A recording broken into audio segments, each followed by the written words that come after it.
Assalamualaikum warahmatullahi wabarakatuh. Nama saya Chandra. Pada kesempatan kali ini saya akan membahas tentang pertumbuhan ekonomi. Apa itu pertumbuhan ekonomi? Faktor-faktor apa yang mengaruhi? Kemudian bagaimana cara menghitungnya? Bagaimana cara menaikkan pertumbuhan ekonomi suatu negara? Yang pertama, apa itu pertumbuhan ekonomi? Dari beberapa definisi yang disampaikan oleh para pakarnya, yang pertama, pertumbuhan ekonomi itu adalah peningkatan suatu negara memproduksi barang dan jasa. Yang kedua, kemampuan suatu negara untuk memproduksi komoditas. Yang ketiga, hasil kemampuan negara untuk meningkatkan pendapatan per kapita masyarakatnya. Faktor-faktor yang mempengaruhi pertumbuhan ekonomi yang pertama adalah jumlah penduduk. Semakin jumlah penduduknya semakin besar, biasanya produksi barang dan jasa itu akan meningkat. Tapi ini juga akan berbanding lurus dengan kualitas SDM. Ketika jumlah penduduk semakin besar tapi kualitasnya menurun, maka juga jumlah produksi barang jasa juga akan turun.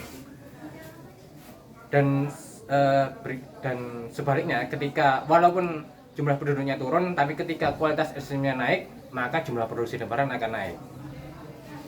Yang kedua, jumlah stok barang modal. Barang modal biasanya akan berbanding lurus dengan jumlah produksi. Ketika barang modal tersedia, maka akan meningkatkan jumlah produksi barang dan jasa. Ketika jumlah produksi barang dan jasa meningkat, maka pendapatan juga akan meningkat. Yang ketiga adalah jumlah sumber daya alam. Sumber daya alam juga berkaitan dengan barang modal, karena salah satu barang modal itu adalah sumber daya alam. Yang keempat, perkembangan teknologi. Ketika suatu negara tanpa SDA, tanpa barang modal, dan dia memperbesar teknologi, memajukan teknologinya, maka jumlah barang dan jasanya akan meningkat secara value-nya. Yang kelima, tingkat inflasi. Tingkat inflasi ini akan memperbesar harga barang dengan jumlah yang sama, tapi akan meningkatkan harga dari total produksi barang dan jasa. Yang keenam, tingkat suku bunga.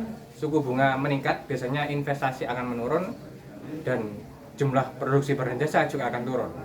Tapi ketika ada kenaikan produksi, biasanya suku bunga juga akan meningkat. Jadi bagaimana negara mengatur tingkat suku bunga sehingga bisa klop antara barang dan jasa dan investasi.